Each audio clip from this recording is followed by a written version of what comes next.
정부는 그동안 자주국방 체제를 갖추기 위해서 여러 가지 시책을 펴 나와 있고 앞으로도 이것을 강력히 추진할 것입니다.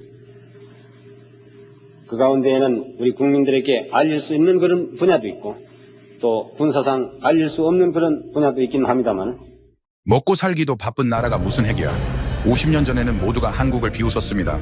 미국은 또한 한국이 핵 개발을 못하도록 압박했죠. 한국은 공식적으로 핵무기 개발을 중단했습니다. 세계는 안도했고 미국은 승리를 선언했습니다. 그러나 그게 끝이 아니었습니다. 50년이 지난 지금 그동안 감춰졌던 한국의 비밀이 풀리자 전 세계는 충격에 빠졌습니다. 한국에게 그동안 어떤 일이 있었던 걸까요? 무슨 일인지 바로 사연 들어보시죠. 시청 전 구독은 아니더라도 좋아요 한 번씩 눌러주시면 정말 큰 힘이 됩니다. 저는 로버트 헤이든입니다. 1952년 버지니아주 노퍽에서 태어났죠. 아버지는 해군 장교였고 어머니는 학교 교사였습니다. 어린 시절부터 저는 군함과 잠수함 모형을 가지고 놀았습니다. 아버지가 태평양 함대에서 복무하셨기 때문에 저에게 바다와 군사력은 자연스러운 것이었죠. 매사추세츠 공과대학에서 핵물리학을 전공했고 졸업 후 곧바로 국방부에 입성했습니다. 냉전이 한창이던 시절이었습니다. 소련의 핵 위협이 미국 전역을 뒤덮고 있었고 우리는 그 위협에 맞서야 했죠. 젊은 분석관이었던 저는 야망에 불타고 있었습니다. 세계 평화를 지키는 일에 제 인생을 바치겠다고 다짐했죠. 워싱턴 DC의 펜타곤 지하 벙커. 그곳이 제 직장이었습니다. 창문 하나 없는 콘크리트 방에서 저는 세계 각국의 핵 능력을 분석했죠. 책상 위에는 항상 분류된 기밀 문서들이 쌓여 있었습니다. 소련, 중국, 프랑스, 영국, 이스라엘. 각 나라의 핵시설 위성사진과 정보보고서를 검토하는 게 제 일과였습니다. 그런데 아시아 담당으로 배치됐을 때 저는 처음으로 한국이라는 나라를 접했습니다. 솔직히 말하면 그때까지 한국에 대해 아는 게 거의 없었습니다. 6.25 전쟁 때 우리 군이 참전했다는 것, 지금도 휴전 상태라는 것 정도였죠. 그 외에는 관심조차 없었습니다. 한국 관련 파일은 항상 책상 구석에 놓여 있었습니다. 일본이나 중국 파일에 비하면 두께가 절반도 안 됐죠. 회의에서 한국이 언급되는 시간도 짧았습니다. 보통 5분, 길어야 10분이었어요. 일본 관련 논의가 1시간씩 이어지는 것과 비교하면 형편없이 짧은 시간이었죠. 그 이유는 간단했습니다. 한국은 동맹국이었거든요.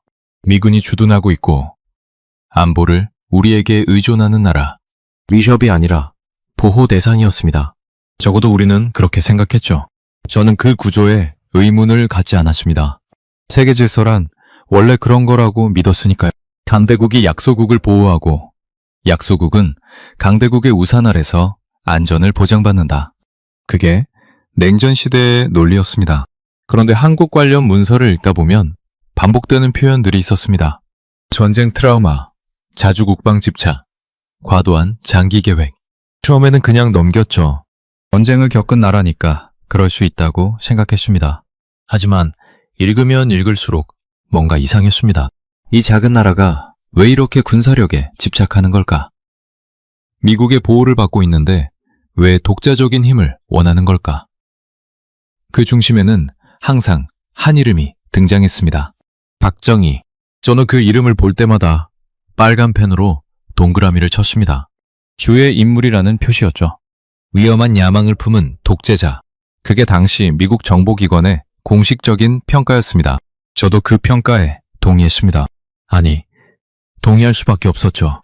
그게 주류 의견이었으니까요. 제가 맡은 역할은 단순했습니다. 누가 핵을 가질 가능성이 있는가를 분석하는 게 아니라 누가 핵을 절대 갖지 못하게 할 것인가를 판단하는 것이었습니다. 핵 비확산이라는 명분 아래 우리는 세계의 핵 질서를 관리했죠. 기존의 핵 보유국은 인정하되 새로운 핵 보유국의 등장은 막는다. 그게 우리의 임무였습니다. 한국은 분명히 후자에 속해 있었습니다. 통제해야 할 대상, 감시해야 할 동맹국. 동맹이라는 말이 들어가지만 실상은 관리 대상이었죠. 저는 그 이중성을 당연하게 받아들였습니다. 독재 정치란 원래 그런 거라고요. 겉으로는 우정을 말하지만 속으로는 견제하는 거죠. 당시 미국 내부의 합의는 분명했습니다. 한국은 기술 소비국이지 기술 설계국이 아니라는 판단이었죠. 우리가 주는 기술을 받아서 쓰는 나라, 스스로 개발하고 창조하는 능력은 없다고 봤습니다. 일본과 비교대분했죠. 일본은 잠재적 핵 능력이 있다고 인정했습니다. 기술력과 경제력이 뒷받침됐으니까요. 하지만 한국은 아직 멀었다는 게 중론이었습니다. 저도 그렇게 생각했죠. 한국의 과학 논문 수, 특허 출원 건수, 연구개발 예산, 모든 지표에서 한국은 선진국에 한참 못 미쳤습니다. 숫자가 말해주는 거니까 틀릴 리 없다고 확신했죠. 지금 생각하면 정말 어리석은 판단이었습니다. 숫자 뒤에 숨겨진 의지를 보지 못했으니까요. 저는 보고서에 이렇게 썼습니다. 한국의 핵 관련 연구는 정치적 야망이지 기술적 현실은 아니다. 그 문장은 여러 차례 인용됐고 상급자들의 칭찬을 받았습니다. 정확한 분석이라고요. 저는 뿌듯했죠. 출세의 발판을 마련한 것 같았습니다. 하지만 50년이 지난 지금 그 문장이 저를 괴롭힙니다. 얼마나 오만했던가. 작은 나라를 얼마나 업신여겼던가. 저는 분석이라는 이름으로 편견을 포장했던 겁니다. 한국은 우리에게 위험한 가능성이 아니라 통제 가능한 변수였습니다. 그 인식이 모든 판단의 출발점이었죠. 통제 가능하다는 건 다시 말해 무시해도 된다는 뜻이었습니다. 저는 한국을 무시했고 그 무시가 50년 뒤 저를 부끄럽게 만들 거라고는 꿈에도 생각하지 못했습니다. 처음 한국 땅을 밟았을 때의 기억이 아직도 선명합니다. 1974년 봄이었죠. 김포공항에 내리자마자 느낀 건 습한 공기와 매캐한 냄새였습니다. 공항 건물은 낡았고 활주로 주변에는 군용기들이 늘어서 있었죠. 민간 공항이라기보다 군사기지 같은 느낌이었습니다. 저는 미 대사관 차량을 타고 서울 시내로 향했습니다. 차 창밖으로 보이는 풍경은 제가 상상했던 것보다 훨씬 열악했죠. 허름한 건물들, 비포장 도로, 지게를 지고 걸어가는 사람들. 이게 정말 미국의 동맹국인가 싶었습니다. 솔직히 실망스러웠어요. 우리가 이런 나라를 지키기 위해 돈과 병력을 쏟아붓고 있다니. 서울 시내에서도 전쟁의 흔적은 곳곳에 남아 있었습니다. 폭격으로 무너진 건물터, 급하게 지은 판잣집대, 상위 군인들이 구걸하는 거리. 6.25 전쟁이 끝난 지 20년이 넘었는데도 복구가 덜 된 것 같았죠. 미국에서 보는 뉴스에는 한국의 경제 성장이 언급되곤 했지만 제 눈에 보이는 건 여전한 가난이었습니다. 포탈에 짐을 풀고 창밖을 내다봤습니다. 저 멀리 북쪽으로는 산이 보였고 그 너머에는 북한이 있었죠. 휴전선까지 겨우 40km. 서울이 얼마나 위험한 위치에 있는지 실감했습니다. 이런 상황에서 핵을 논하다니 배부른 소리가 아닌가 싶었죠. 다음날 저는 한국 측 관계자들과 첫 회의를 가졌습니다. 장소는 정부청사 지하회의실이었죠. 한국 측에서는 과학기술처와 국방부 관계자들이 나왔습니다. 그들은 양복을 갖춰 입고 있었지만 어딘지 모르게 긴장한 기색이 역력했습니다. 미국에서 온 조사단이 부담스러웠겠죠. 회의는 형식적인 인사로 시작됐습니다. 한미동맹의 중요성, 상호협력의 필요성. 양측 모두 아는 얘기를 반복했습니다. 하지만 분위기는 우호적이지 않았어요. 그들의 눈빛에서 경계심을 읽을 수 있었거든요. 우리가 무엇을 캐러 왔는지 알고 있다는 듯한 눈빛이었죠. 회의 후 저는 한국의 원자력 시설을 방문했습니다. 서울에서 차로 2시간 거리에 있는 연구소였죠. 이름은 기억나지 않지만 규모는 생각보다 컸습니다. 저는 솔직히 초라한 시설을 예상했거든요. 그런데 연구소 건물은 깔끔했고 장비들도 최신은 아니지만 정돈돼 있었습니다. 안내를 맡은 한국인 과학자가 시설을 설명해줬죠. 그의 영어는 유창했고 설명도 논리적이었습니다. 저는 속으로 놀랐습니다. 이 정도면 꽤 수준 있는 연구자인데? 하지만 겉으로는 내색하지 않았죠. 어차피 미국 기술을 배워서 쓰는 거겠지 하고 속단했습니다. 연구소를 둘러보면서 이상한 점을 발견했습니다. 공개된 구역 외에 출입이 금지된 곳이 많았거든요. 안내 과학자에게 물었더니 보안상 공개가 어렵다고 했죠.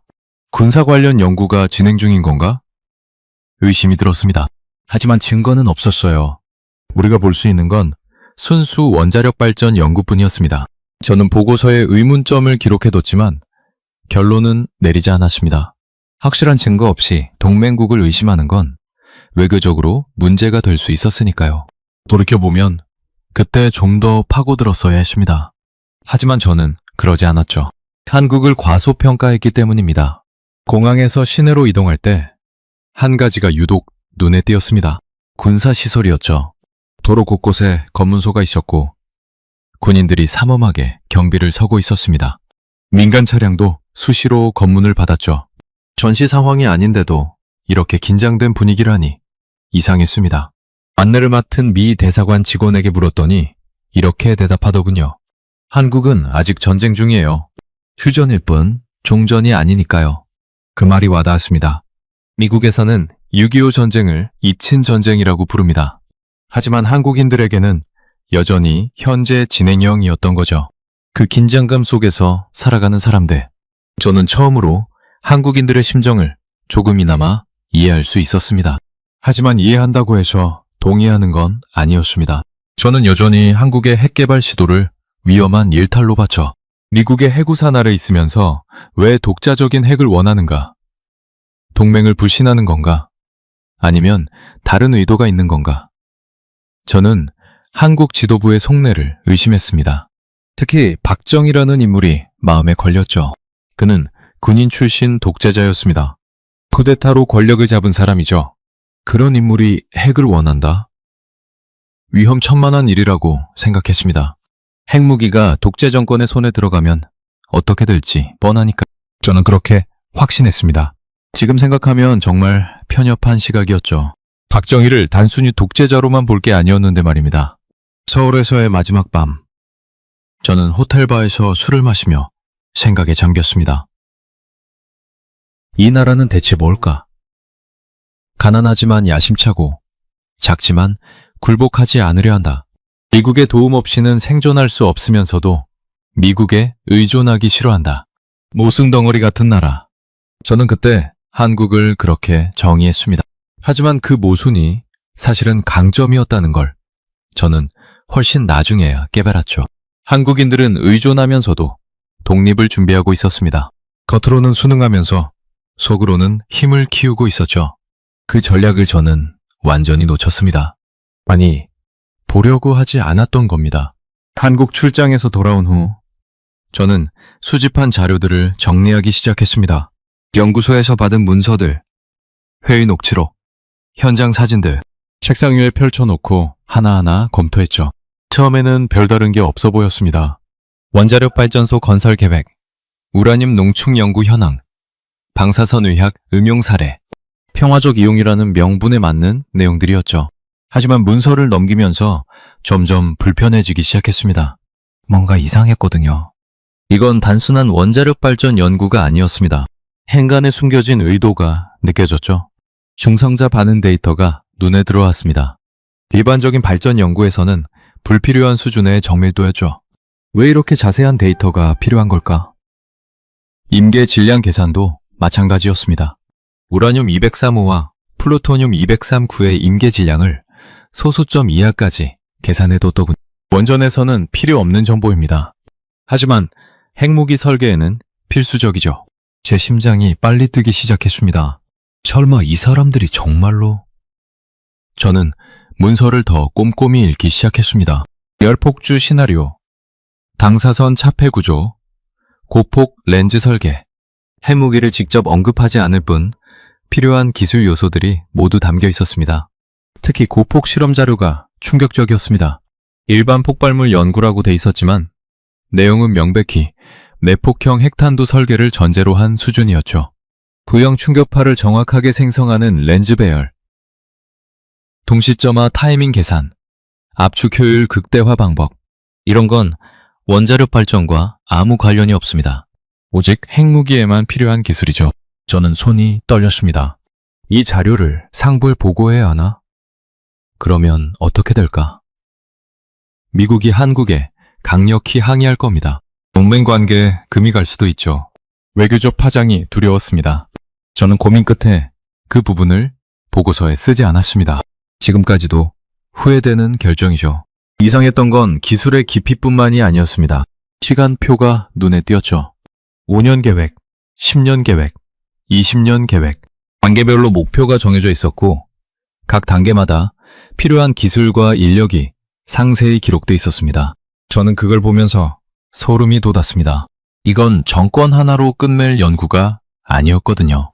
박정희가 물러나도 다음 정권이 바뀌어도 계속 이어질 수 있도록 설계도 있었습니다. 국가 차원의 장기 프로젝트였죠. 미국에서도 이런 장기 계획은 드뭅니다. 대통령이 바뀌면 정책도 바뀌니까요. 그런데 한국은 그걸 넘어서려 하고 있었습니다. 그 순간 저는 처음으로 불안을 느꼈습니다. 이 나라는 결과를 서두르지 않는다.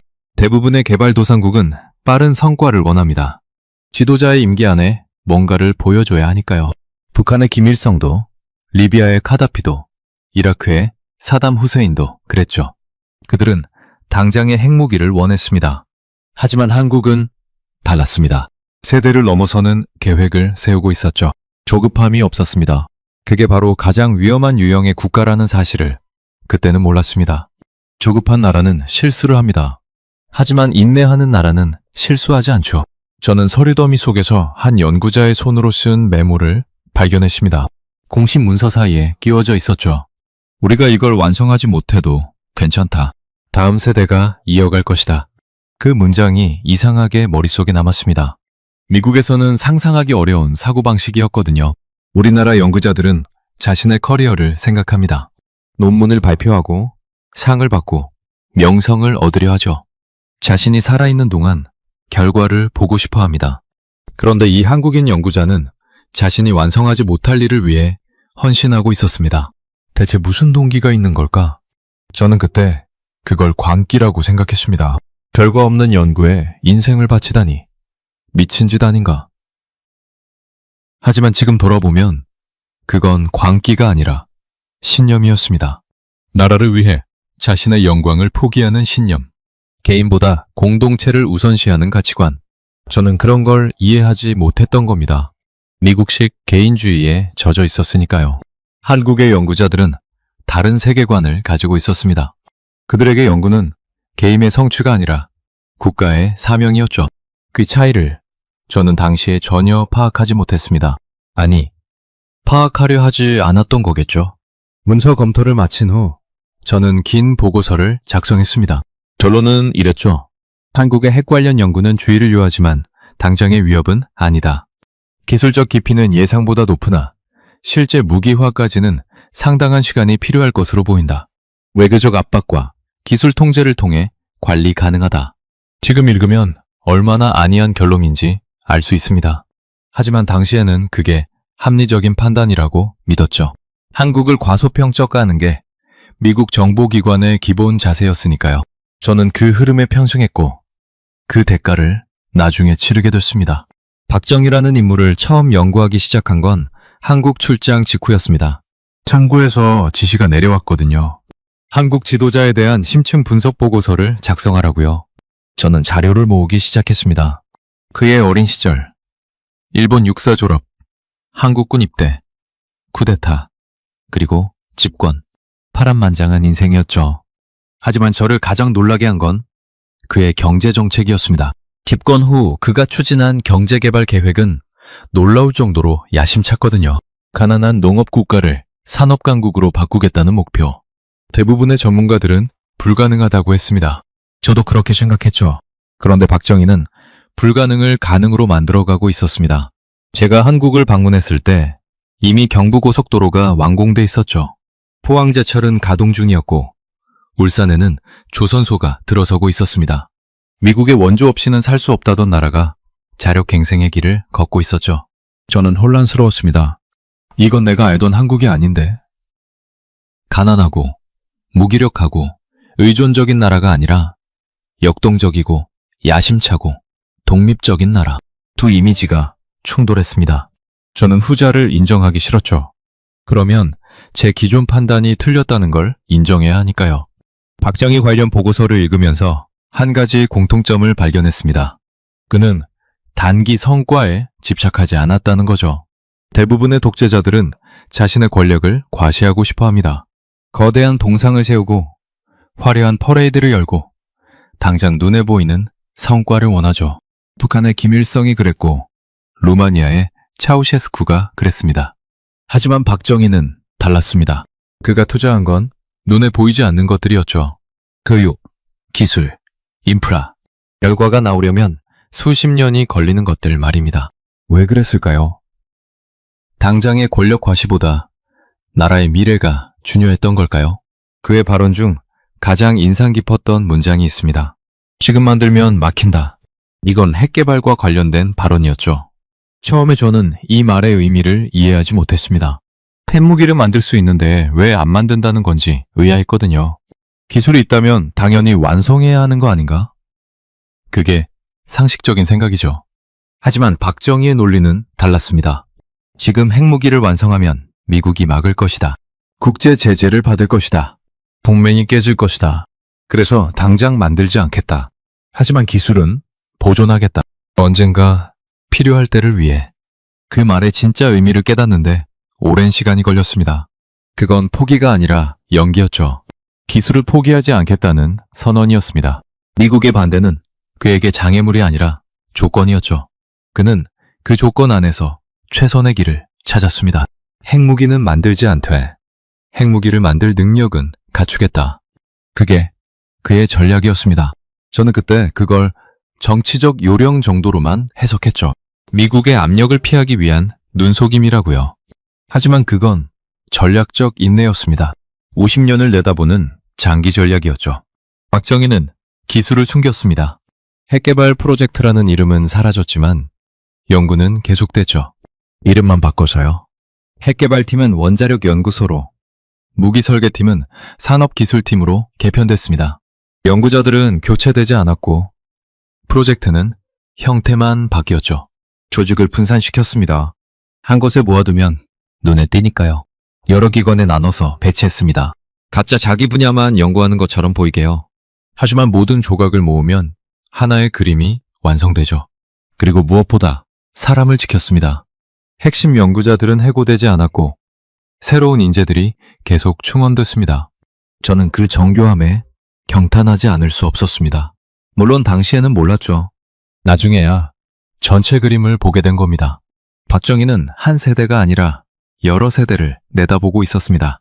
자신의 임기 내에 핵무기를 완성하는 게 목표가 아니었죠. 언젠가 필요할 때 즉시 꺼낼 수 있도록 모든 걸 준비해두는 것. 그게 그의 진짜 목표였습니다. 저는 미국에서 그런 리더십을 본 적이 없습니다. 우리 대통령들은 4년이나 8년을 생각합니다. 그 안에 성과를 내야 재선하거나 역사에 남으니까요. 하지만 박정희는 자신이 살아서 볼 수 없는 미래를 위해 투자했습니다. 그게 진정한 지도자 아닐까요? 1975년 미국 정부는 한국에 대한 압박을 본격화했습니다. 저도 그 작전에 참여했죠. 당시 국무부와 국방부는 한국의 핵개발을 저지하기 위해 모든 수단을 동원하기로 결정했습니다. 외교적 압박, 경제적 제재, 기술 봉쇄, 우리가 가진 모든 카드를 테이블에 올렸죠. 저는 기술 봉쇄 팀에 배속됐습니다. 한국이 핵무기 개발에 필요한 장비와 기술을 구하지 못하도록 막는 역할이었죠. 우리는 전 세계 공급업체에 연락했습니다. 한국의 재처리 시설이나 농축 장비를 팔지 말라고요. 대부분은 우리 말을 들었습니다. 미국과 거래가 끊기는 건 감수할 수 없었으니까요. 프랑스가 문제였습니다. 당시 프랑스는 한국의 재처리 시설을 판매하기로 계약을 체결한 상태였거든요. 우리는 프랑스 정부에 강력히 항의했습니다. 핵 확산을 조장하는 거래라고요. 프랑스는 처음에 버텼습니다. 상업적 거래에 미국이 간섭할 권리가 없다면서요. 하지만 미국의 압박은 집요했습니다. 결국 프랑스는 계약을 취소했죠. 한국으로서는 큰 타격이었을 겁니다. 재처리 기술 없이는 플루토늄을 추출할 수 없으니까요. 플루토늄 없이는 핵폭탄을 만들 수 없고요. 우리는 승리했다고 생각했습니다. 한국에 대한 최후 통첩도 전달됐습니다. 동맹이라는 이름으로 포장됐지만 실상은 협박이었죠. 핵개발을 중단하지 않으면 주한미군을 철수하겠다. 경제 원조를 끊겠다. 국제사회에서 고립시키겠다. 여기까지다. 이 말은 협상이 아니라 명령이었습니다. 저도 그 회의에 참석했습니다. 워싱턴과 서울을 연결하는 화상회의였죠. 미국 측 대표는 단호했습니다. 목소리에 감정은 없었지만 메시지는 분명했습니다. 한국은 선택해야 한다. 핵이냐, 동맹이냐. 둘 다 가질 수는 없다. 한국 측 반응은 예상과 달랐습니다. 저는 그들이 반발할 거라고 생각했거든요. 주권 침해라고 항의하거나 협상을 시도할 거라고요. 하지만 그들은 침묵했습니다. 놀라울 정도로 조용했죠. 며칠 후 한국 정부는 공식 성명을 발표했습니다. 핵무기 개발 의사가 없으며 평화적 원자력 이용에만 전념하겠다. 우리는 환호했습니다. 한국이 물러났다. 핵 확산을 막았다. 펜타곤에서는 축하 파티까지 열렸죠. 저도 샴페인을 마셨습니다. 중요한 승리를 거뒀다고 생각했으니까요. 우리는 확신했습니다. 핵을 위해 동맹을 벌일 국가는 없다고요. 미국과의 동맹은 한국의 생존 자체와 연결돼 있었으니까요. 북한의 위협이 상존하는 상황에서 미군이 철수하면 어떻게 되겠습니까? 한국은 북한의 무방비 상태로 노출되는 거죠. 그 위험을 감수하면서까지 핵을 추구할 나라는 없다고 판단했습니다. 그 판단은 대부분의 나라에선 맞았죠. 브라질, 아르헨티나, 대만, 남아공 모두 미국의 압박에 굴복해서 핵 프로그램을 포기했습니다. 한국도 그럴 거라고 생각했죠. 그런데 한국은 달랐습니다. 겉으로는 물러났지만 속으로는 더 깊이 들어갔습니다. 저는 그때 그 차이를 눈치채지 못했습니다. 한국 정부의 공식 발표만 믿었거든요. 핵개발 중단, 국제협력 강화, 평화적 이용. 그 말들을 액면 그대로 받아들였죠. 우리가 원하는 답을 들었으니 더 파고들 이유가 없다고 생각했습니다. 하지만 그건 표면이었을 뿐입니다. 수면 아래에서는 전혀 다른 일이 벌어지고 있었죠. 기술은 보존되고 인력은 유지되고 연구는 계속됐습니다. 우리는 그걸 몰랐고 알려고 하지도 않았습니다. 회의가 끝나고 저는 동료에게 말했습니다. 한국 문제는 해결됐다. 이제 다른 나라를 신경 쓰면 된다. 동료도 동의했죠. 우리는 파일을 닫고 다음 목표로 넘어갔습니다. 파키스탄, 이라크, 리비아. 더 시급한 위협들이 기다리고 있었으니까요. 한국은 더 이상 우리의 관심사가 아니었습니다. 동맹국이니까 믿어도 된다고 생각했죠. 그게 얼마나 큰 착각이었는지 저는 수십 년이 지나서야 깨달았습니다. 한국은 미국이 원하는 대답을 해줬을 뿐 미국이 원하는 행동을 한 게 아니었거든요. 그 차이가 결정적이었습니다. 한국이 핵개발 중단을 선언한 후 국제사회는 안도의 한숨을 쉬었습니다. 미국은 승리를 자축했고 일본은 긴장을 풀었으며 중국은 한반도 정세가 안정됐다고 평가했죠. 저도 안심했습니다. 위험한 불씨 하나를 껐다고 생각했거든요. 미국 내부에서 한국은 정리된 사안으로 분류됐습니다. 더 이상 특별 감시 대상이 아니었죠.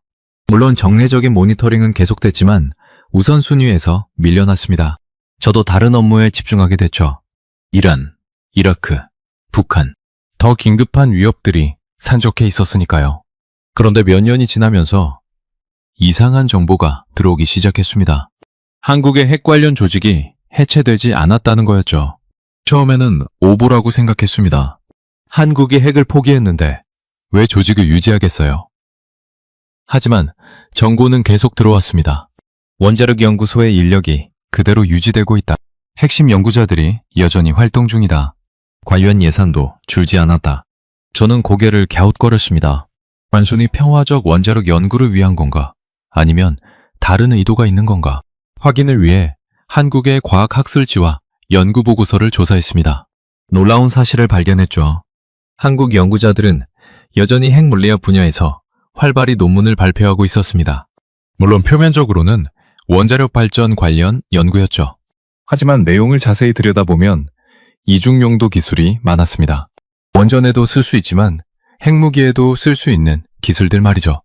플루토늄 추출, 우라늄 농축, 고폭 렌즈 이런 연구가 조용히 진행되고 있었습니다. 겉으로는 평화적 목적이지만 본질은 무기화 가능 기술이었죠. 특히 플루토늄 관련 연구가 눈에 띄었습니다. 한국은 재처리 시설 도입을 포기했지만 소규모 실험실 수준에서 플루토늄 추출 연구를 계속하고 있었죠. 양이 적어서 국제 원자력 기구의 레이더에 걸리지 않는 수준이었습니다. 하지만 기술적 노하우는 축적되고 있었죠. 저는 불안해졌습니다. 이건 핵을 포기한 나라의 행동이 아닌데 하지만 공식적으로 문제 삼기는 어려웠습니다. 한국은 규정을 위반하지 않았거든요. 비핵화 선언은 무기 제조를 하지 않겠다는 것이지 연구를 하지 않겠다는 게 아니니까요. 미국 정부 내부에서도 의견이 갈렸습니다. 일부는 한국을 계속 압박해야 한다고 주장했죠. 연구 자체를 금지시켜야 한다고요. 하지만 다수는 현상 유지를 선호했습니다. 한국은 실제로 핵무기를 만들지 않았잖아. 연구만 하는 건 문제 삼기 어렵다. 꺼내지 않는 기술은 위협이 아니다. 이게 당시의 중론이었습니다. 저도 그 논리에 동조했습니다. 한국이 핵무기를 만들지 않는 한 굳이 갈등을 만들 필요가 없다고 생각했죠. 동맹 관계를 훼손하고 싶지 않았으니까요. 하지만 그 판단이 가장 큰 오판이었습니다. 저는 그때 깨달았어야 했습니다. 한국은 멈춘 게 아니라 기다리고 있었다는 걸요. 핵무기는 만들지 않았지만 핵무기를 만들 능력은 계속 키우고 있었습니다. 필요한 모든 요소를 갖춘 채 적절한 시기를 기다리고 있었죠. 하지만 저는 그걸 외면했습니다. 인정하기 싫었던 거죠. 제가 쓴 보고서에서 한국은 핵을 포기했다고 결론 내렸으니까요. 그 결론이 틀렸다는 걸 인정하면 제 전문성에 흠이 가잖아요. 그래서 저는 눈을 감았습니다. 불편한 진실을 외면했죠. 그게 분석가로서 최악의 태도였는데 말입니다. 마음 한구석에서는 계속 불안이 자라고 있었습니다. 뭔가 놓치고 있다는 느낌, 진실을 보지 못하고 있다는 직감. 밤에 잠이 오지 않을 때면 한국 파일을 다시 꺼내 읽곤 했습니다. 그때마다 같은 질문이 머릿속을 맴돌았죠. 저만 핵을 포기한 걸까? 아니면 우리가 속은 걸까? 저는 그 직감을 무시했습니다. 증거가 없다고 스스로를 설득했죠. 하지만 증거가 없는 게 아니라 증거를 보지 않으려 한 거였습니다. 그리고 그 대가를 수십 년 후에 치르게 됐습니다. 한국이 조용히 핵강국의 문턱까지 올라섰다는 사실을 깨달았을 때 저는 얼마나 부끄러웠는지 모릅니다. 핵 연구가 사라졌다고 믿었던 건 순진한 생각이었습니다. 연구는 사라지지 않았거든요. 형태만 바꿔서 산업 속으로 흩어졌을 뿐입니다. 저는 그 흐름을 추적하기 시작했습니다. 처음에는 호기심이었죠. 한국의 산업 발전이 어떻게 이루어졌는지 알고 싶었거든요. 그런데 조사를 하면 할수록 놀라운 연결고리가 드러났습니다. 핵 연구와 민간 산업 사이에 보이지 않는 다리가 놓여 있었던 겁니다. 기술이 이동하고 인력이 순환하고 노하우가 공유되고 있었죠. 우연의 일치라고 하기에는 너무 체계적이었습니다. 원전 기술이 가장 눈에 띄었습니다. 한국은 1978년에 첫 원자력 발전소를 가동했죠. 처음에는 미국과 프랑스의 기술을 도입했습니다. 하지만 불과 20년 만에 자체 설계 능력을 갖추게 됐죠. 저는 그 속도에 놀랐습니다. 원전 기술은 세계에서 가장 복잡한 공학 분야 중 하나거든요. 그걸 이렇게 빨리 흡수할 수 있다고? 비결이 뭔지 조사해봤습니다. 답은 간단했죠. 핵 연구에 참여했던 과학자들과 기술자들이 원전 산업으로 이동했던 겁니다. 그들이 가진 노하우가 기반이 됐죠. 조선 산업도 마찬가지였습니다.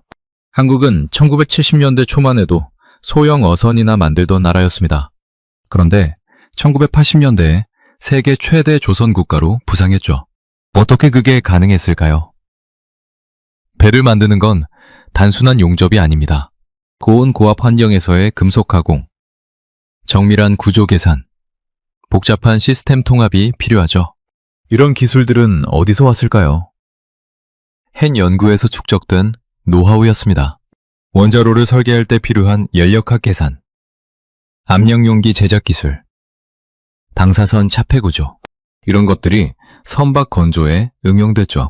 고폭 연구의 흔적도 찾을 수 있었습니다. 핵탄도에 필요한 고폭 렌즈 기술은 정밀 탄약 개발로 이어졌습니다.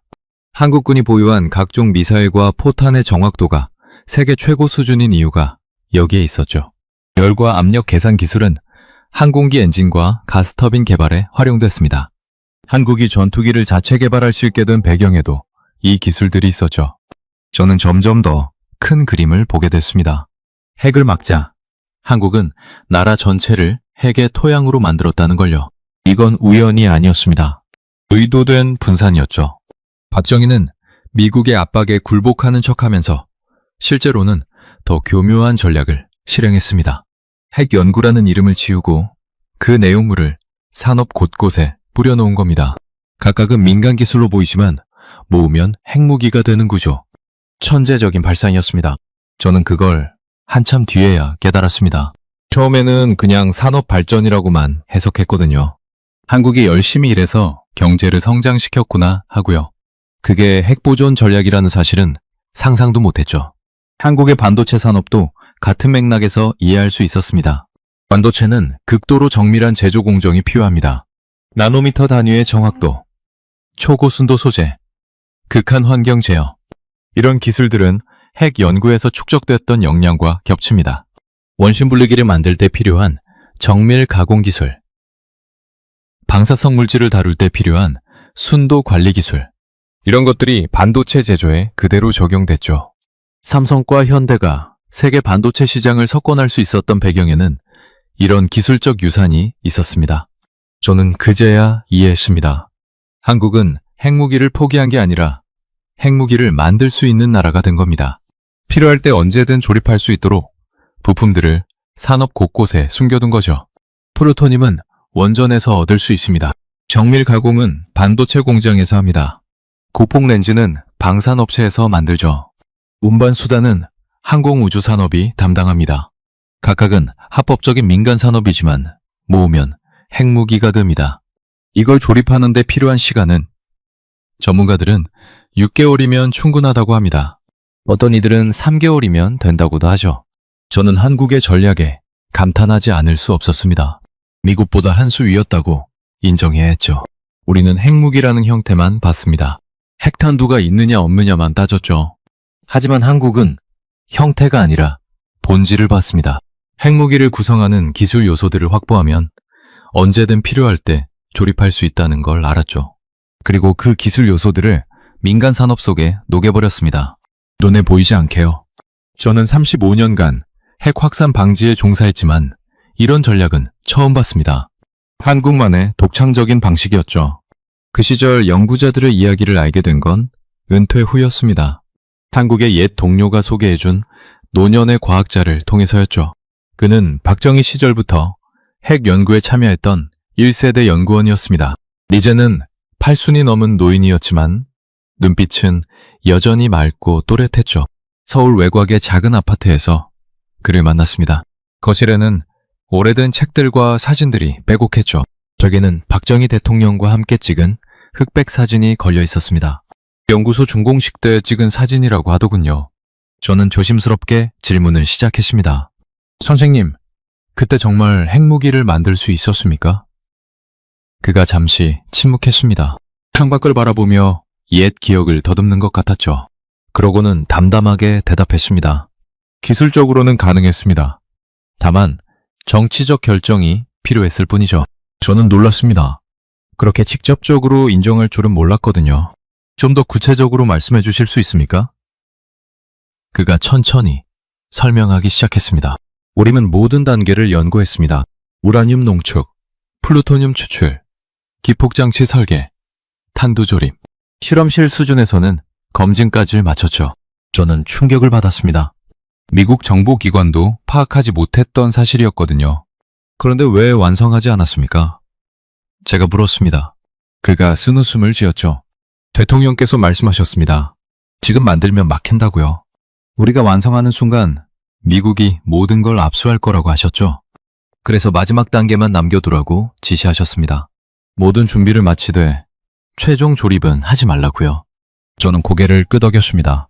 박정희의 전략적 판단이 얼마나 정확했는지 새삼 깨달았죠. 그 시절 연구자들은 이름이 남지 않았습니다. 논문을 발표할 수도 없었고 학회에 참석할 수도 없었죠. 보안 때문에 가족에게도 자신이 하는 일을 말할 수 없었습니다.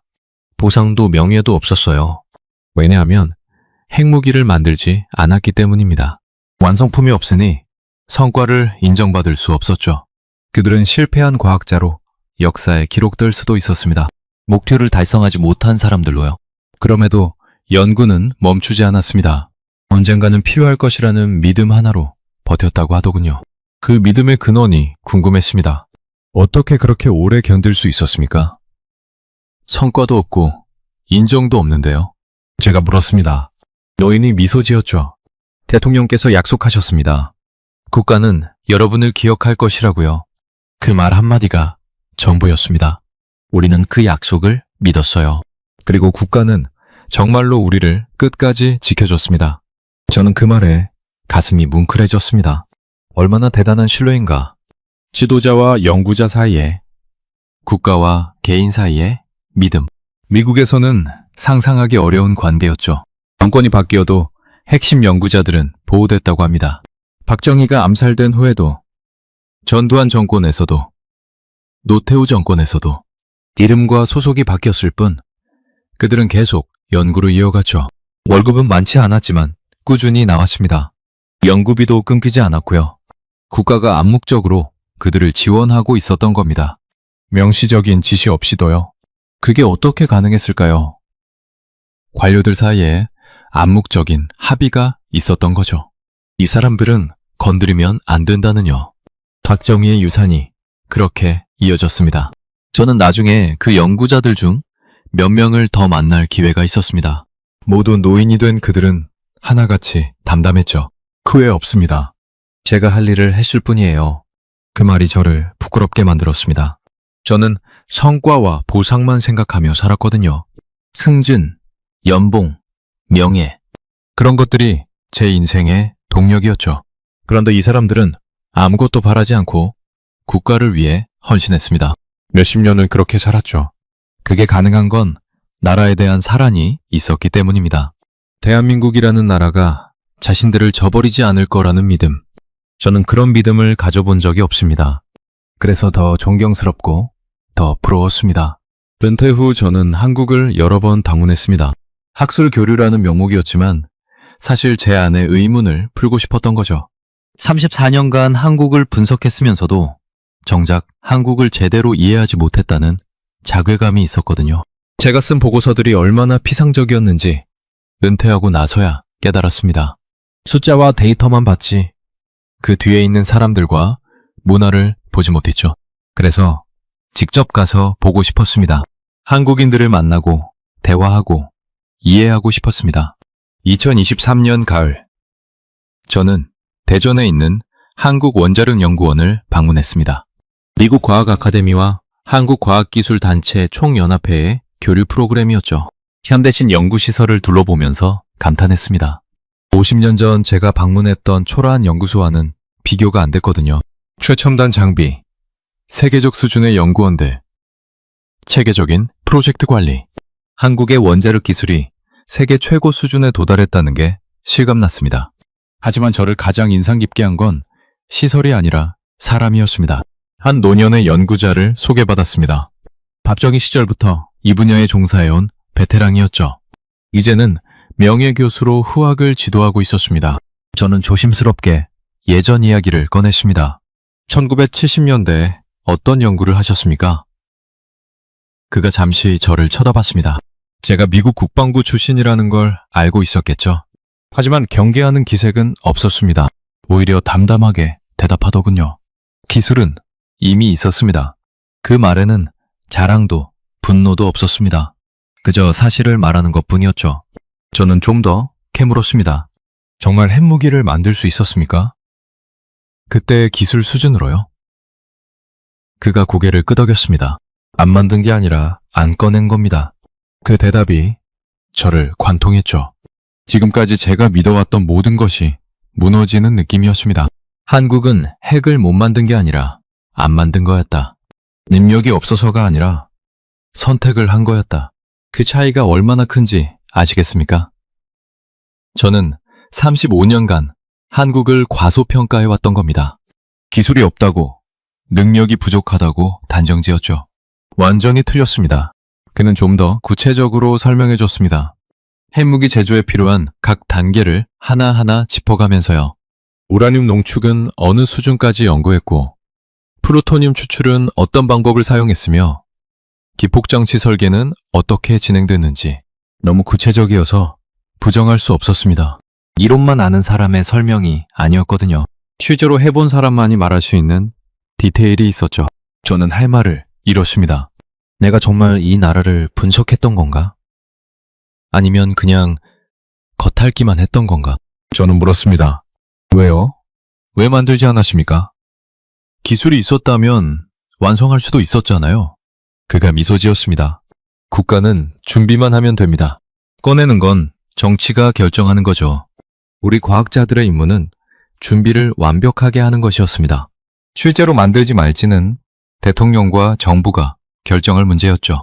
우리는 그저 언제든 명령이 떨어지면 실행할 수 있도록 대기하고 있었습니다. 저는 그제야 한국의 침묵을 이해했습니다. 그건 무능이 아니라 자제였습니다. 할 수 있는데 하지 않는 것. 그게 얼마나 어려운 선택인지 저는 알고 있었습니다. 핵무기를 가진 나라들은 대부분 그걸 과시하고 싶어 합니다. 북한처럼요. 미사일 발사하고 핵실험하고 전 세계에 자랑하죠. 그래야 억지력이 생긴다고 믿으니까요. 하지만 한국은 달랐습니다. 가지고 있으면서도 없는 척 했습니다. 그게 더 강력한 억지력이라는 걸 알았기 때문이죠. 불확실성의 힘입니다. 있는지 없는지 모르니까 함부로 건드리지 못하는 거예요. 저는 그 전략의 천재성에 감탄했습니다.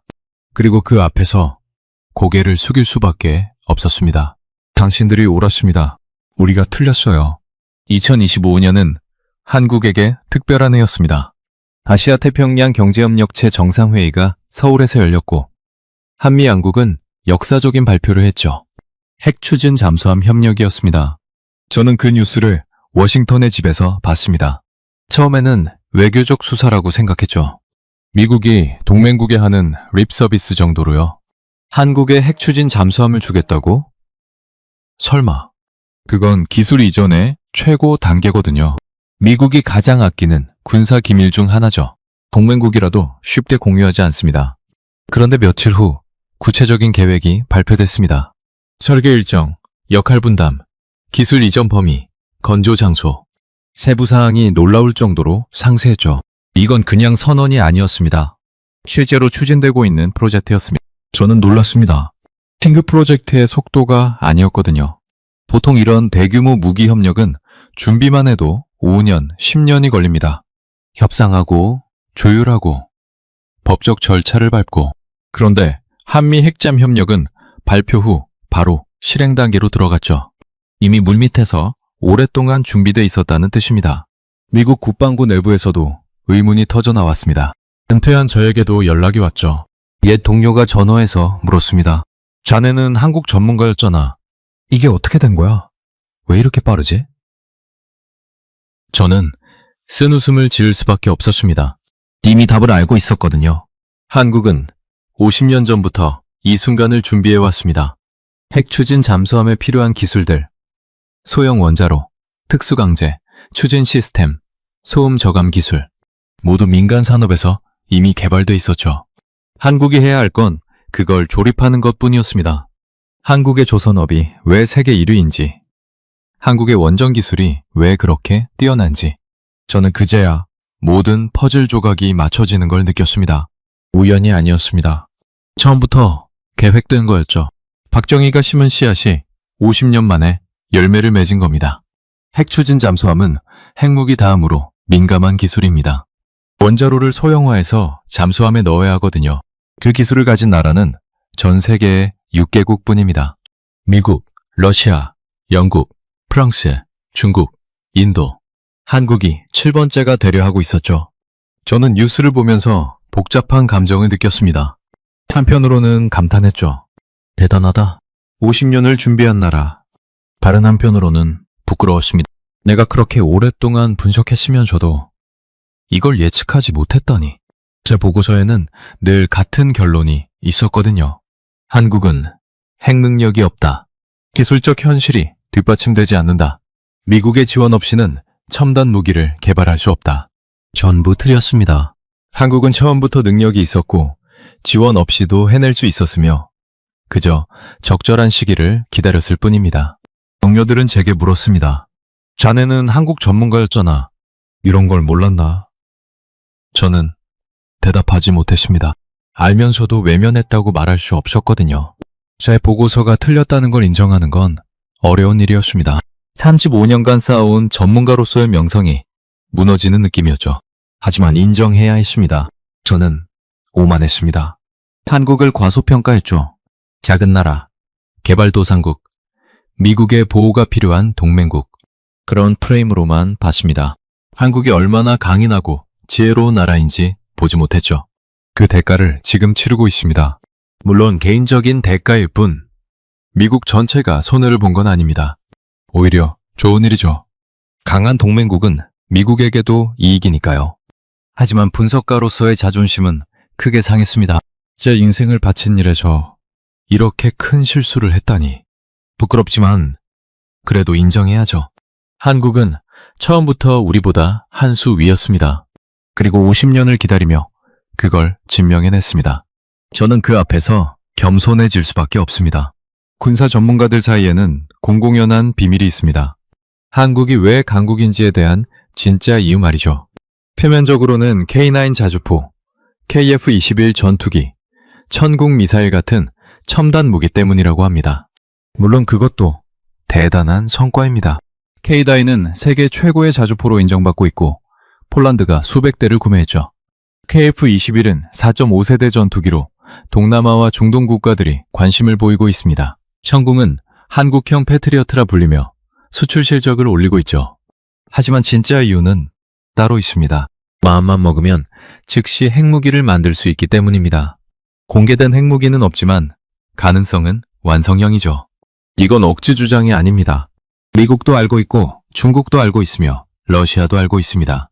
북한은 더더욱 잘 알죠. 그래서 이 나라들은 한국을 함부로 대하지 않습니다. 중국이 사드 배치에 그렇게 민감하게 반응한 것도 같은 맥락입니다. 한국의 군사적 잠재력을 두려워하기 때문이죠. 겉으로는 미사일 방어 체계라고 하지만 그게 핵 억지력과 연결될 수 있다는 걸 아니까요. 이건 조용한 힘입니다. 북한처럼 핵실험을 하고 미사일을 쏘는 게 아닙니다. 아무 말 없이, 아무 과시 없이 그저 준비만 하고 있죠. 그런데 그게 더 무섭습니다. 북한의 핵은 예측 가능합니다. 언제 어떻게 움직일지 대충 알 수 있죠. 도발하고 협상하고 양보받고 패턴이 있습니다. 하지만 한국의 잠재력은 예측 불가능합니다. 언제 꺼낼지, 어떤 형태로 나올지 아무도 모릅니다. 핵무기일 수도 있고 핵 추진 잠수함일 수도 있으며 완전히 새로운 무기 체계일 수도 있죠. 저는 그 불확실성이 가장 강력한 억지력이라고 생각합니다. 한국은 그걸 알고 있고 그래서 침묵을 유지하는 겁니다. 떠들 필요가 없죠.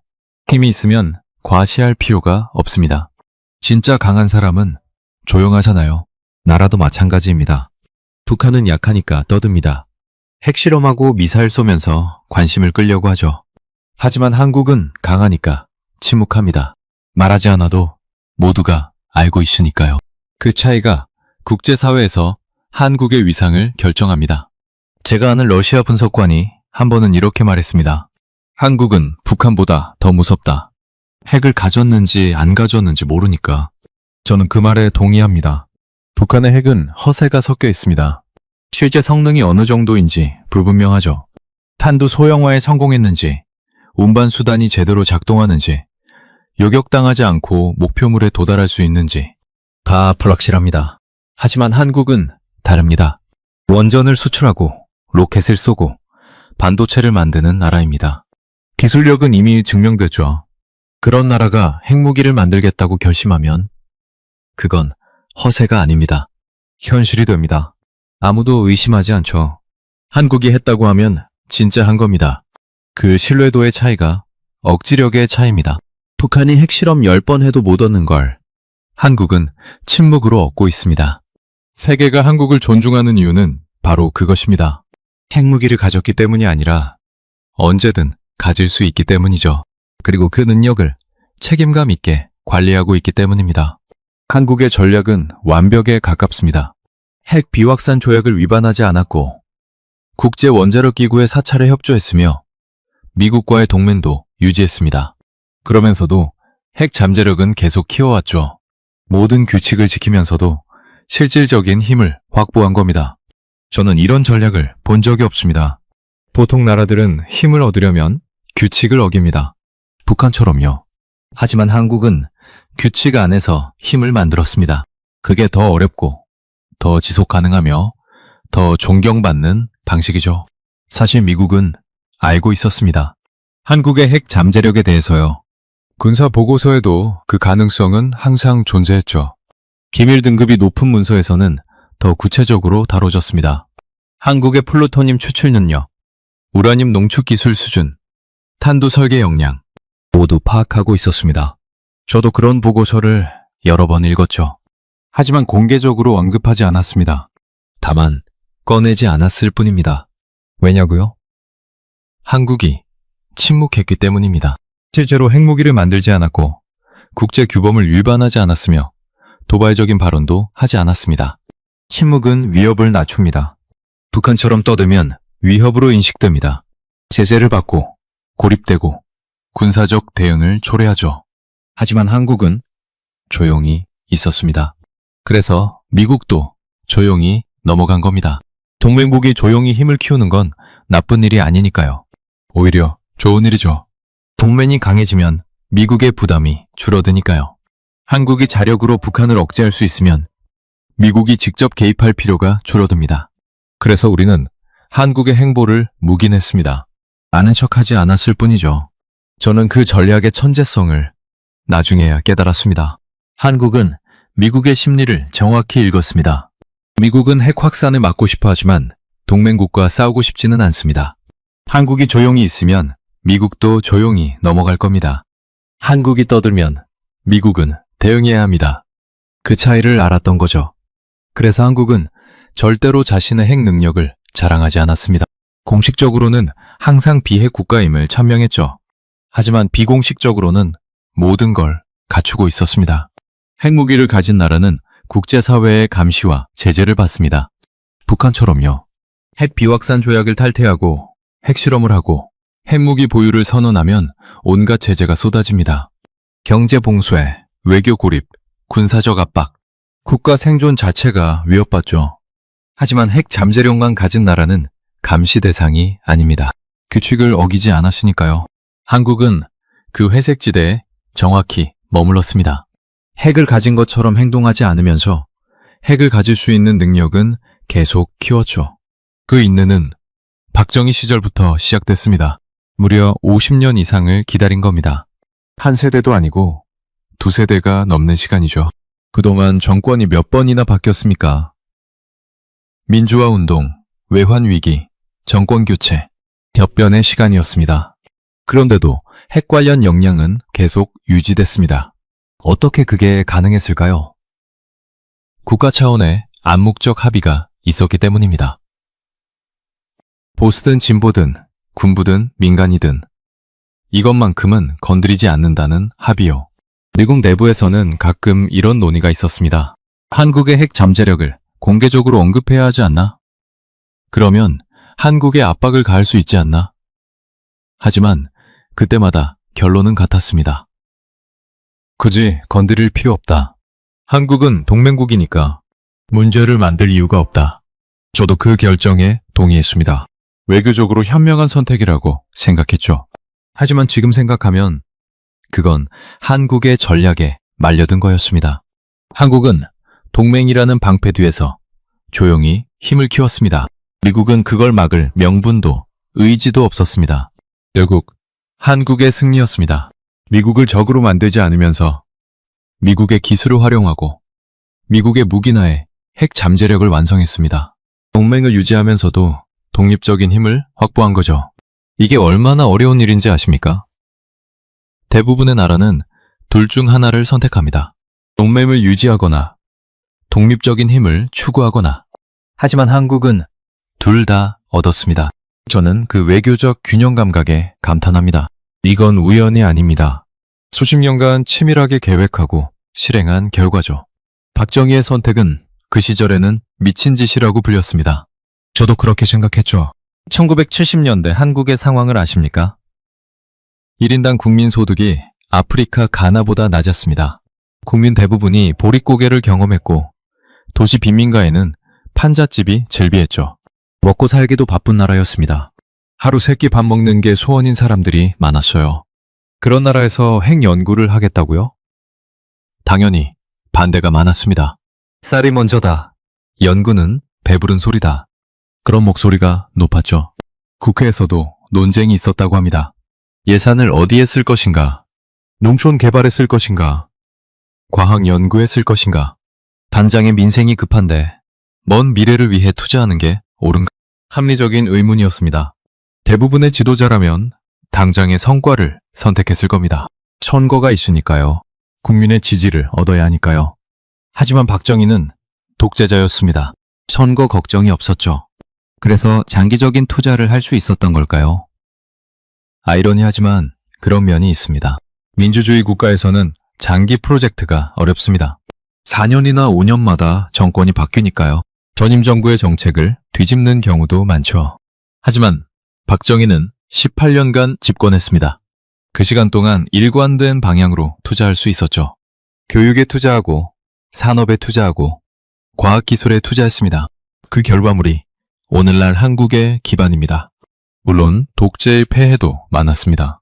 인권 탄압, 언론 통제, 정치적 억압, 그런 어두운 면을 무시할 수는 없죠. 하지만 경제와 기술 분야에서의 성과는 인정해야 합니다. 지금 보니 그게 유일한 길이었습니다. 핵무기를 만들지 않아도 핵국가가 되는 길, 그 길을 박정희는 알고 있었습니다. 아니, 만들어냈다고 해야 정확하겠네요. 전례가 없는 전략이었거든요.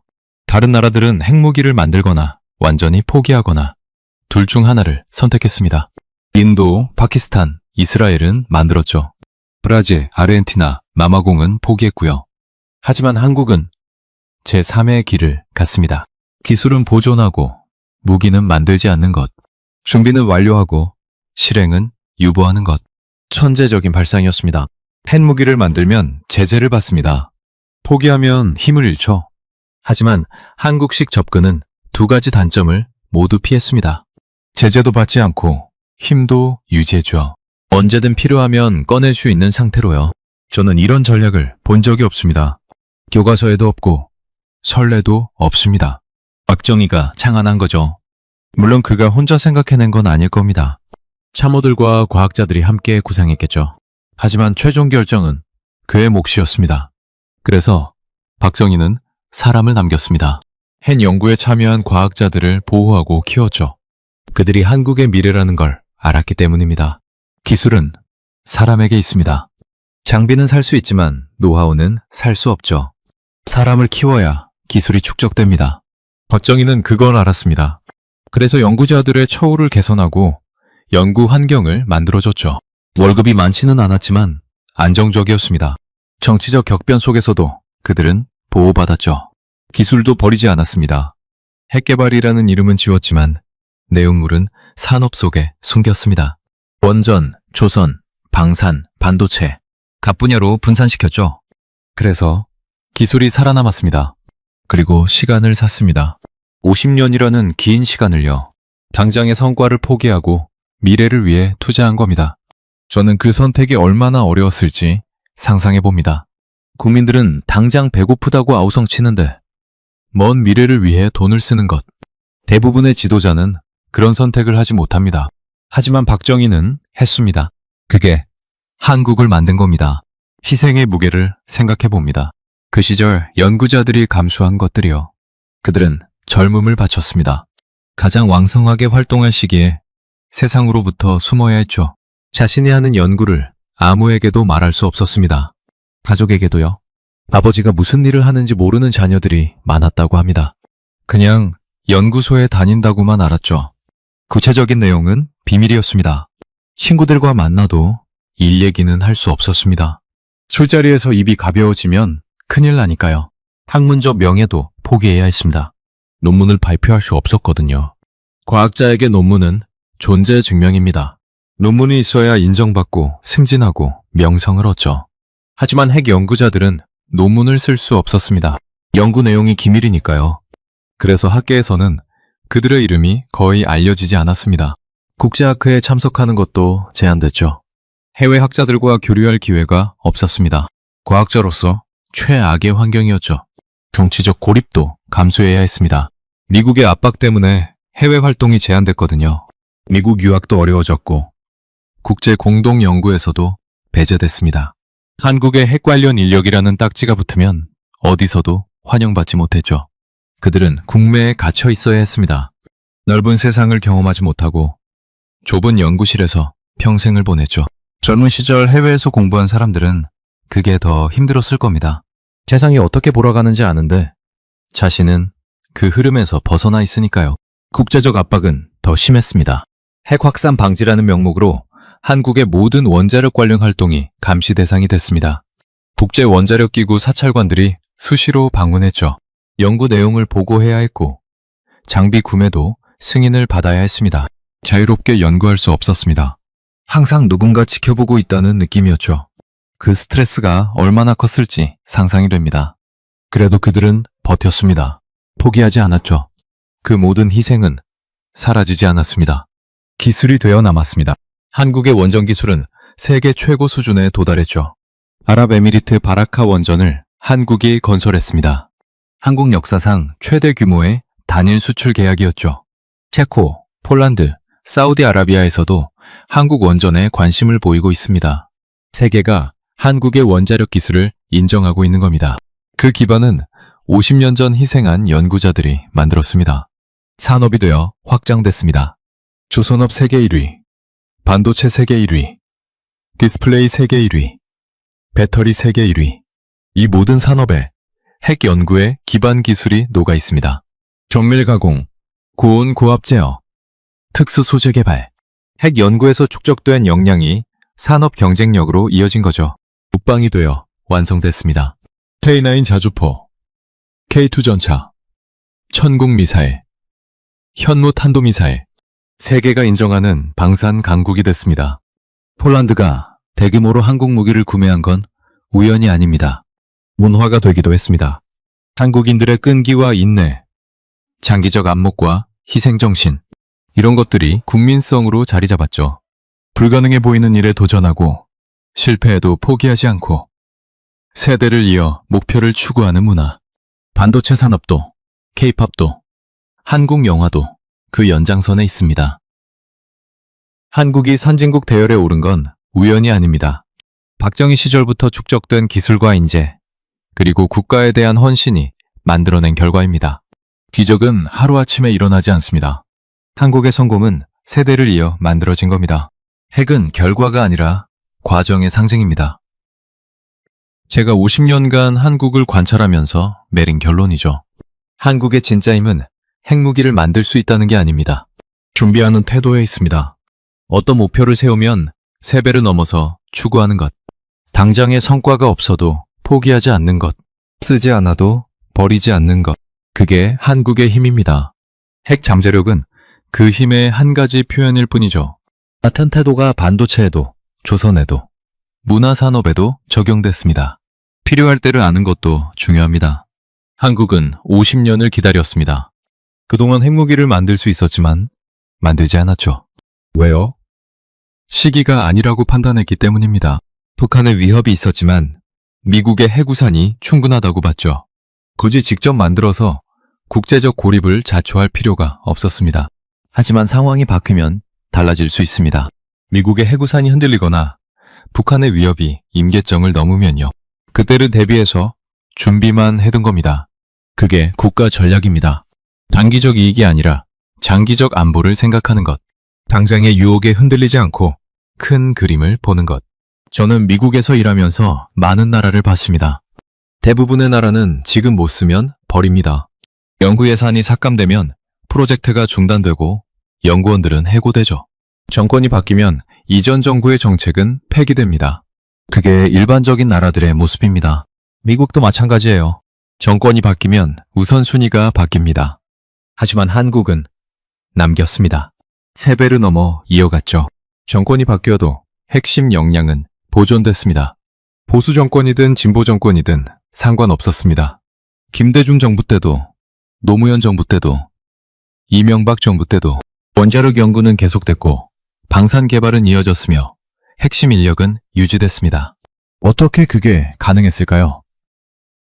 국가의 핵심 역량은 정치적 판단의 대상이 아니라는 암묵적 합의가 있었기 때문입니다. 그래서 기술은 죽지 않았습니다.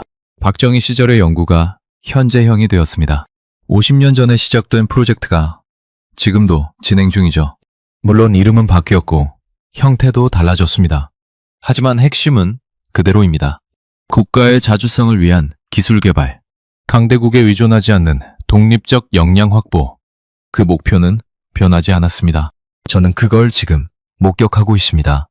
2025년의 한국은 1970년대 박정희가 꿈꾸던 모습 그대로입니다. 핵무기 없이도 핵강국의 위상을 가진 나라, 기술로 존경받고 힘으로 안전을 지키는 나라.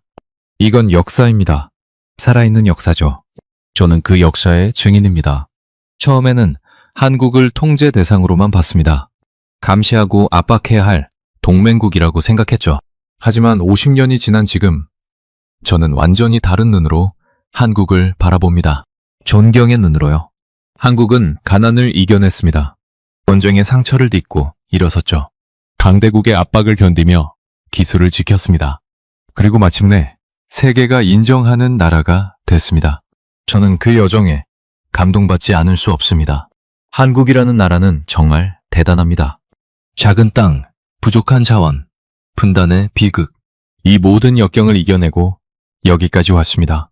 저는 35년간 한국을 분석했지만 한국의 진짜 힘을 이해하는데 50년이 걸렸습니다. 숫자나 데이터로는 알 수 없는 것이 있습니다. 국민의 의지, 역사의 무게, 미래에 대한 비전. 그런 것들은 현장에 가서 사람을 만나고 시간을 두고 관찰해야만 보입니다. 저는 이제야 한국을 조금 이해하게 됐습니다. 한국은 기다릴 줄 아는 나라였습니다. 제가 50년간 관찰한 결론입니다. 세상에서 가장 어려운 게 기다리는 거잖아요. 특히 힘이 있을 때 참는 건 더 어렵죠. 핵무기를 만들 능력이 있는데 안 만드는 것. 과시할 수 있는데 안 하는 것. 당장 써먹을 수 있는데 아껴두는 것. 대부분의 나라는 못합니다. 힘이 생기면 바로 쓰고 싶어 하죠. 북한이 그렇습니다. 핵실험하고 미사일 쏘면서 자랑하잖아요. 그게 인간의 본능이에요. 하지만 한국은 참았습니다. 50년 후요. 한 세대도 아니고 두 세대가 넘는 시간입니다. 그동안 유혹이 없었겠습니까? 북한이 핵실험할 때마다 우리도 만들자는 여론이 들끓었을 겁니다. 정치인들 중에도 그런 주장을 하는 사람이 있었겠죠. 하지만 한국 정부는 일관되게 거부했습니다. 비핵 정책을 유지했죠. 왜요? 때가 아니라고 판단했기 때문입니다. 지금 만들면 잃는 게 더 많다고 계산했죠. 대부분의 국가는 지금 못 쓰면 버립니다. 연구 예산이 삭감되면 프로젝트가 중단되고 연구원들은 해고되죠. 아까 말씀드렸잖아요. 미국도 그래요. 우주 왕복선 프로그램 종료됐을 때 얼마나 많은 기술자가 일자리를 잃었는지 아십니까? 축적된 노하우가 흩어졌죠. 다시 비슷한 프로그램을 하려면 처음부터 시작해야 했습니다. 미국 같은 초강대국도 그런데 다른 나라는 말할 것도 없죠. 그런데 한국은 남겼습니다. 핵 관련 역량을요. 당장 쓸 데가 없어도 유지했습니다. 연구원들 월급 주고 연구소 운영하고 장비 관리하고 돈이 드는 일이죠. 당장 성과가 안 나오는데 왜 그 돈을 쓰냐고 비판하는 사람도 있었을 겁니다. 하지만 한국 정부는 뚝심 있게 밀어붙였습니다. 언젠가 필요할 때가 온다고 믿었으니까요. 그리고 그 믿음은 맞았습니다. 지금 한국의 원자력 기술, 방산 기술, 우주 기술이 어디서 왔겠습니까? 정권이 바뀌어도 핵심은 지켰습니다. 이게 정말 대단한 거예요. 한국 정치가 얼마나 격렬한지 아시잖아요. 보수와 진보가 첨예하게 대립하고 정권 교체 때마다 대대적인 청산이 이루어지죠. 전임 대통령이 감옥 가는 나라입니다. 그런데도 국가의 핵심 역량만큼은 건드리지 않았습니다. 암묵적인 합의가 있었던 거죠. 이것만큼은 정쟁의 대상으로 삼지 말자. 그 합의를 지킨 겁니다. 대단하지 않습니까? 박정희 시절의 연구는 현재형이 되었습니다. 50년 전에 심은 씨앗이 지금 열매를 맺고 있죠. 누리호 발사 보셨습니까? 한국이 자체 기술로 만든 우주 로켓입니다. 그 기술의 뿌리가 어디에 있는지 아십니까? 1970년대 미사일 개발 프로젝트입니다. 핵탄두를 실어 나를 운반체를 만들려던 거죠. 미국의 압박으로 미사일 개발은 제한됐지만 기술은 살아남았습니다. 그게 발전해서 오늘날 우주 발사체가 된 겁니다. 저는 그걸 지금 목격하고 있습니다. 이건 역사입니다. 박정희가 시작하고 후임 지도자들이 이어받고 연구자들이 묵묵히 지켜온 역사. 저는 그 역사의 증인으로서 증언합니다. 한국은 기다릴 줄 아는 나라였다고요. 그리고 그 기다림은 헛되지 않았습니다. 50년이 지난 지금 한국은 세계가 인정하는 기술 강국이 됐습니다. 핵 잠재력은 그 성과의 일부일 뿐입니다. 한국의 진짜 자산은 기다리며 준비하는 국민성입니다. 저는 그걸 존경합니다. 미국 전문가로서 고백합니다. 우리는 한국을 얕봤습니다. 저 개인만의 문제가 아닙니다. 미국 전체가 그랬죠. 국방부도, 국무부도, 정보기관도요. 한국을 제대로 이해하지 못했습니다. 비수를 숫자로만 봤죠. 과학자 수, 연구비, 특허 출원 건수, 그런 지표만 봤습니다. 한국은 그 숫자에서 항상 미국, 일본, 유럽에 뒤처져 있었죠. 그래서 한국을 이류 기술 국가로 분류했습니다. 기술을 받아서 쓰는 나라, 스스로 만들어내지 못하는 나라로요. 시간을 무시했습니다. 한국인들이 얼마나 오래 견딜 수 있는지, 얼마나 멀리 내다보는지 그걸 계산해 넣지 않았습니다. 숫자에는 안 나타나거든요. 인내심을 측정하는 지표가 어디 있겠습니까? 세대를 넘어 이어지는 의지를 어떻게 수치화하겠어요? 우리의 분석 틀로는 포착할 수 없는 것이었습니다. 그래서 놓쳤죠. 한국의 진짜 힘을요. 그 대가를 지금 깨닫고 있습니다. 한국이 핵추진 잠수함 협력을 이끌어낸 걸 보면서요. 한국이 방산 수출 강국이 된 걸 보면서요. 한국이 우주발사체를 자체 개발한 걸 보면서요. 이 모든 게 하루아침에 된 게 아닙니다. 50년의 준비가 있었죠. 우리가 무시하고 간과하는 동안 한국은 묵묵히 준비하고 있었습니다. 그리고 때가 되자 터뜨렸죠. 저는 그걸 인정해야 했습니다. 한국은 준비돼 있었습니다. 처음부터요. 끝까지요. 저는 이제 고개를 숙입니다. 35년간 한국을 분석했지만 결국 핵심을 놓쳤습니다. 제 보고서들은 틀렸습니다. 한국은 기술 소비국이 아니었습니다. 처음부터 기술 설계국이었죠. 단지 눈에 띄지 않게 했을 뿐입니다. 핵을 가질 수 없는 나라가 아니었습니다. 핵을 가지지 않기로 선택한 나라였습니다. 능력이 없어서가 아니라 전략적 판단에 따른 거였죠. 그 차이를 저는 이해하지 못했습니다. 미국의 오만이었습니다. 제 개인의 오만이기로 했습니다. 동맹국이라는 이유로 한국을 아래로 내려다 봤습니다. 우리가 도와주니까 너희가 있는 거다. 그런 의식이 있었죠. 숨기려 해도 어딘가에 있었습니다. 한국인들도 느꼈을 겁니다. 미국이 자신들을 어떻게 보는지. 그래서 더 이를 악물었을 겁니다. 증명해 보이겠다고요. 저는 지금 그 결과를 보고 있습니다. 지금은 다릅니다. 저는 한국을 존경합니다. 가난을 이겨낸 저력, 전쟁의 상처를 딛고 일어선 용기, 강대국의 압박을 견딘 인내, 그리고 무엇보다 미래를 내다보는 지혜. 한국인들은 50년을 기다렸습니다. 그 기다림이 오늘의 한국을 만들었죠. 저는 그 앞에서 겸손해질 수밖에 없습니다. 미국 전문가로서가 아니라 한 인간으로서 말합니다. 한국은 대단한 나라입니다. 그리고 저는 그 나라를 과소평가한 것을 부끄러워합니다. 35년간 한국을 분석한 전문가가 이렇게 말하는 게 우습게 들릴 수도 있습니다. 그렇게 오래 연구했으면서 왜 몰랐냐고 비웃을 수도 있죠. 하지만 그게 제 솔직한 고백입니다. 저는 틀렸습니다. 한국을 오해했습니다. 그리고 이제야 진실을 봤습니다. 늦었지만 인정하는 게 맞다고 생각합니다. 한국은 위대한 나라입니다. 저는 그 나라의 성공을 진심으로 축하합니다. 그리고 앞으로의 발전을 응원합니다. 지금까지 로버트 헤이든 씨의 사연 어떠셨나요? 로버트 헤이든이라는 미국 국방부 핵전략 분석관의 이야기였습니다. 34년간 한국을 통제 대상으로만 바라봤던 사람이죠. 핵을 가질 수 없는 나라, 기술 소비국, 관리가 필요한 동맹국. 그게 그의 공식 판단이었습니다. 미국 정부의 공식 입장이기도 했죠. 하지만 50년이 지난 지금 그는 완전히 다른 결론에 도달했습니다. 한국은 처음부터 모든 걸 갖추고 있었다고요. 다만 꺼내지 않았을 뿐이라고요. 그 시절 미쳤다고 불린 사람들이 있었습니다.